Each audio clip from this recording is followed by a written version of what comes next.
اور حال ہی میں ہم دیکھ رہے تھے رمضان المبارک میں مفتی راشد صاحب آپ کے اہل سنت کے، یہ کہہ سکتے ہیں نا میں اہل سنت کے، یعنی آپ کے اہل سنت کے بنیں گے وہ، یہ کوئی مائنڈ کرنے والی بات تو نہیں ہے نا؟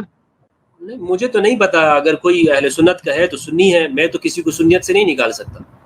صحیح، چلو یہ میں نے کہا مائنڈ نہ کریں، ہمارے اہل سنت برادران مائنڈ نہ کریں، آپ مائنڈ نہ کریں. لوگ تو نکالتے ہیں نا بھائی، لوگوں کے پاس تو یہ اتھارٹی بیٹھی ہوئی ہے. لوگ کہتے ہیں ہمارے پاس عشق رسول ہونے کی اتھارٹی ہے، ہمارے پاس محب اہل بیت ہونے کی اتھارٹی ہے، ہمارے پاس یہ ہے کہ کسی کو بھی سنیت میں اور مسلمان ہونے کی اتھارٹی ہے. تو ان ملاؤں نے تو اتھارٹیاں رکھی ہوئی ہیں اپنے پاس، اس لیے لیکن ہم اپنے پاس نہیں رکھتے ہیں کہ یہ ہمارے پاس کوئی اتھارٹی ہو.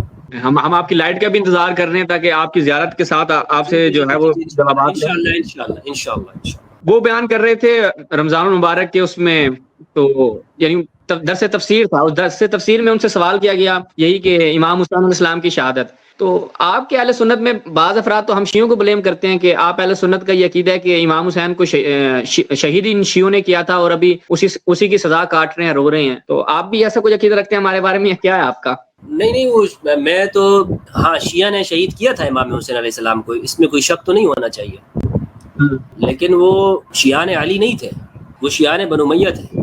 تو اس میں یہاں پر صرف اتنی کریکشن کروں گا، کیونکہ ابھی اگر مفتی صاحب آپ کی یہی بات کہ اس میں کوئی شک نہیں ان کو قتل تو شیعوں نے کیا تھا، یہی بھی اگر ہم اس پروگرام سے اگر کوئی کاٹتا ہے تو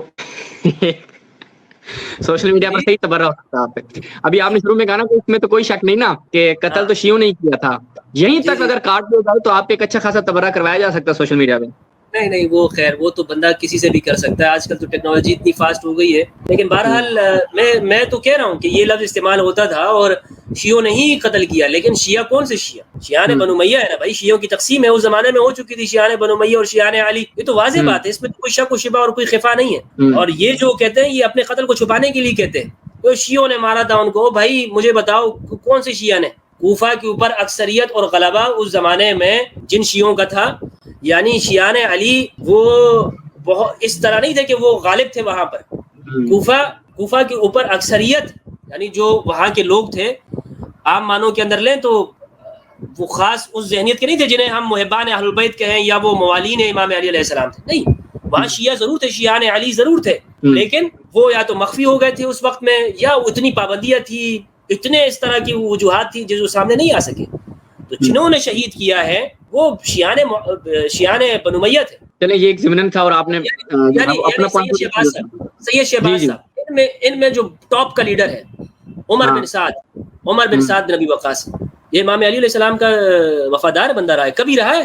عمر بن سعد بن ابی وقاص کبھی بھی نہیں رہا، کبھی بھی شیعان علی میں سے نہیں رہا، کبھی بھی نہیں رہا. اب یہاں پہ کوئی کہہ سکتا ہے وہ جی بھائی اس میں شیعہ شمر بن ذوالجوشن بھی تو تھا، سوال پیدا ہوتا ہے کوئی شمر بن ذوالجوشن بھی تو تھا. تو بھائی جب وہ عمر بن سعد کے ساتھ آ گیا تو پھر وہ شیعت علی سے نکل گیا. جس طرح ہمارے ہاں اہل سنت میں کہتے ہیں کہ اگر ایک صحابی مرتد ہو جائے تو وہ صحابی نہیں رہتا ہے. تو اگر ایک بندہ امام علی علیہ السلام کے فرد میں سے نکل گیا تو وہ امام علی کا فرد نہیں رہا، وہ نکل گیا. بہت سارے ایسے افراد ہیں کہ جو کتابت وحی لکھتے تھے، جیسے سعد بن ابی سرح کتابت نبی صلی اللہ علیہ وآلہ وسلم کے لیے کتابت وحی لکھا کرتے تھے، تو وہ مرتد ہو گئے اور اسی کے اوپر مرے. تو وہ تو صحابی نہیں ہوئے نا. کوئی یہ نہیں کہہ سکتا کہ جی جناب وہ صحابی تھے دیکھو مرتد ہے صحابی نہیں، اس لیے نہیں کہہ سکتا کہ وہ اس نے اپنے دین بدل دیا. تو اسی طرح اگر کوئی فرد شیعان علی سے نکل کر شیعان بنو امیہ میں چلا جاتا ہے، اس نے اپنا دین بدل دیا، اس کا علی کے ساتھ کیا تعلق؟ کوئی تعلق نہیں اس کا امام علی علیہ السلام کے ساتھ. تو اسی طرح شمر بن ذوالجوشن جو ہے وہ شیعان علی میں سے نہیں تھا. بہت بڑی غلط فہمی اور کنفیوژن پیدا کی جاتی ہے. دیکھیں جی شمر بن ذوالجوشن جو تھا وہ امام علی کے وہ تو صفین میں تھا وغیرہ وغیرہ اور انہوں نے ہی مارا ہے. اور بھائی ایک کا نام لیتے ہو دوسروں کا نہیں آتے، خود پکڑے جاتے ہو، اس لیے خود پکڑے جاتے ہیں. وہ ابھی آپ کا کلپ آیا ہوا ہے میرے خیال میں 2 دن پہلے آیا، جس میں بندیالوی کو آپ جواب دے رہے تھے، غالباً شروع میں اس کا کلپ چل رہا تھا کہ اگر معاویہ پکڑا کے اپنا یزید پکڑا گیا تو آپ حضرت معاویہ کو نہیں بچا سکتے. جی تو بس یہ بہرحال ان کا یہ طریقہ ہے ان لوگوں کا، کیا کیا جائے.